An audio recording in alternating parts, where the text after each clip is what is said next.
Assalamualaikum warahmatullahi wabarakatuh. Perkenalkan, nama saya Zafira Putri Nabila dari kelas AM 6D pagi dengan NIM 41121011116. Di sini saya akan menjelaskan mengenai final mini project yang telah saya buat, yaitu analisis fundamental, analisis teknikal, other information, dan portofolio.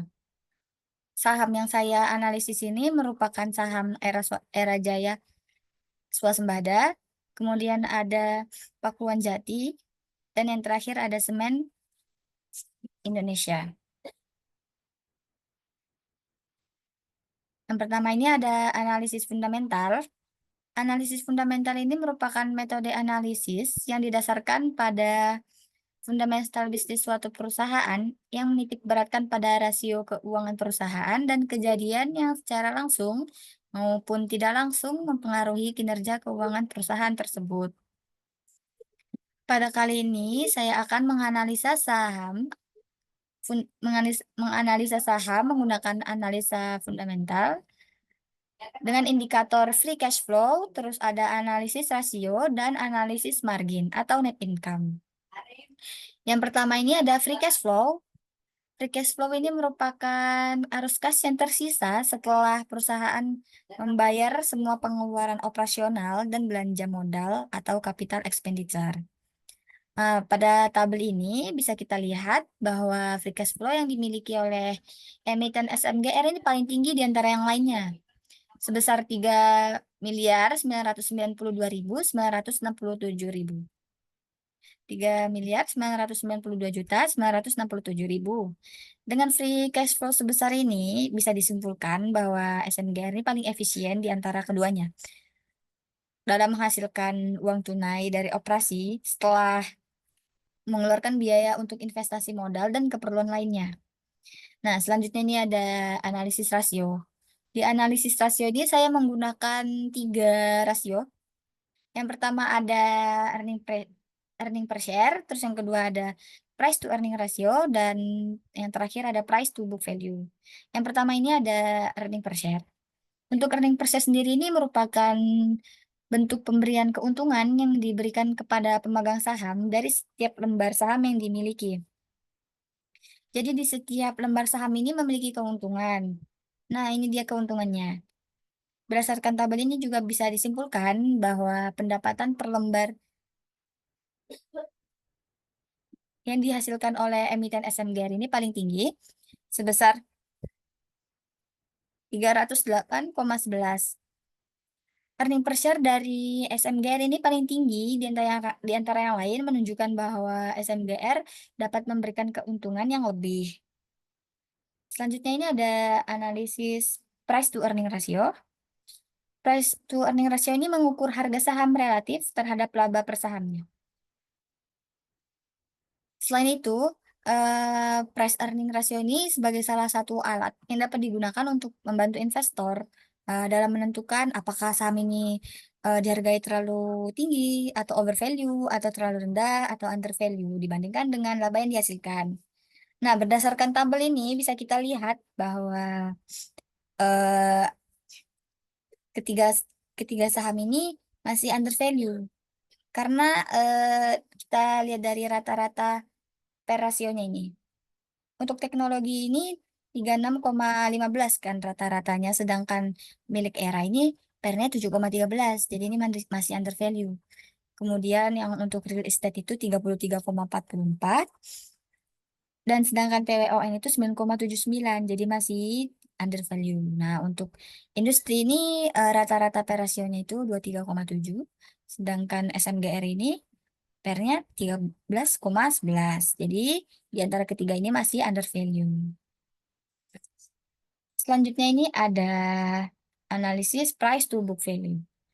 Analisis price to book value ini merupakan salah satu rasio keuangan yang digunakan dalam analisis saham untuk menilai evaluasi suatu perusahaan dibandingkan dengan nilai bukunya. Nah, berdasarkan tabel berikut ini bisa kita lihat bahwa price to book value milik emiten SMGRD lebih rendah di antara yang lainnya. mungkin menunjukkan bahwa pasar memperkirakan resiko atau masalah signifikan yang tidak tercermin dalam laporan keuangannya. Untuk itu jadinya investor atau trader itu perlu melakukan analisis lebih lanjut untuk memahami mengapa price to book value milik SMGR ini rendah sebelum salah membeli. Selanjutnya ini analisis fundamental untuk analisis margin atau net income. Analisis margin dalam saham ini digunakan untuk menilai profitabilitas dan efisiensi operasional perusahaan. Eh,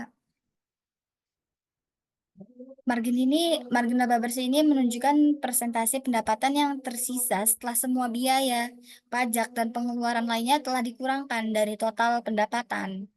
Dari tabel ini juga menunjukkan bahwa net income dari perusahaan SMGR ini lebih tinggi di antara yang lainnya. Dengan hal ini bisa kita anggap bahwa perusahaan SMGR lebih menguntungkan dan lebih efisien dalam mengelola biaya dan perbaikan dalam profitabilitas dan pengelolaan biayanya itu sangat baik. Selanjutnya ini ada analisis teknikal.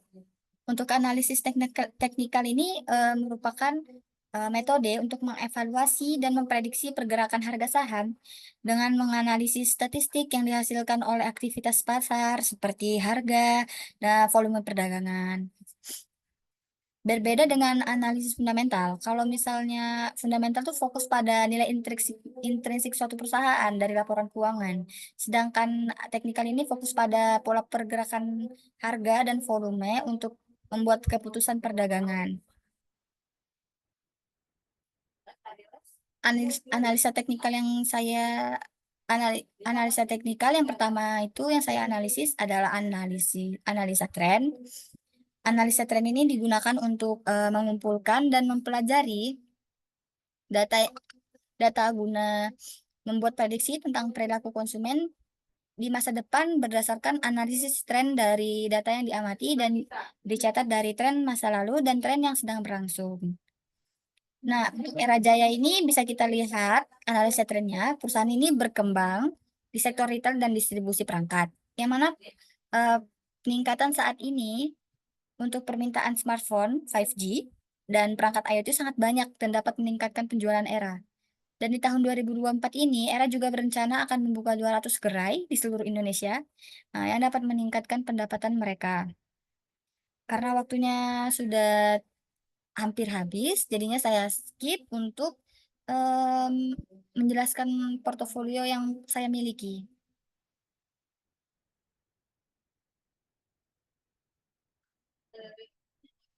Nah, untuk portofolio yang saya miliki ini, gambar ini bisa kita lihat dari gambar ini, dari portofolio ini, saya itu membeli saham PWON seharga 38.400 satu lot. Nah, untuk harga saham ini sekarang 37.800 mengalami penurunan atau bisa dibilang loss dari saat saya beli. Alasan saya membeli saham ini yang pertama nih, karena saat itu grafik sahamnya itu lagi kondisi yang baik. Saya membeli saham ini di akhir bulan Mei dan kemudian di awal Juni itu saham ini mengalami kenaikan yang signifikan. Dengan harga saham itu waktu itu mencapai 40.800. Yang kedua ini, harga saham ini sesuai dengan budget saya waktu itu yang saya miliki. Terus yang terakhir ini sesuai poin nomor satu. Saya harap saham ini dapat memberikan return yang baik ke depannya untuk saya. Selanjutnya ini ada eh, saham PON mengalami fluktuasi. Fluktuasi ini naik turunnya harga saham yang lumrah terjadi karena digerakkan oleh kekuatan penawaran dan permintaan. Jika permintaannya tinggi, maka harganya akan naik. Sebaliknya, jika penawaran yang tinggi, harganya akan turun. Naik turunnya ini terjadi pada saham ini mungkin terdapat beberapa faktor yang terjadi. Nah, yang ini merupakan spekulasi menurut saya terkait fluktuasi yang terjadi pada saham PWON. Yang pertama ini perubahan dalam industri tempat PWON beroperasi, seperti perubahan dalam permintaan atau harga produk mereka, atau persaingan yang meningkat, dapat mempengaruhi ekspektasi pasar terhadap perusahaan dan harga sahamnya. Terus yang kedua ini perubahan dalam fundamental perusahaan. Nah, untuk perubahan ini seperti restrukturisasi, akuisisi, atau masalah operasional yang terjadi di perusahaan ini dapat mempengaruhi juga nih dalam harga saham secara signifikan. Nah, yang terakhir ini pembelian atau penjualan besar-besaran oleh investor. Seperti bisa dengan pembelian besar-besaran ini bisa mengubah penawaran dan permintaan sahamnya ini dapat menyebabkan fluktuasi harga juga. Nah, sekian dari presentasi saya. Maaf jika ada salah kata. Assalamualaikum warahmatullahi wabarakatuh.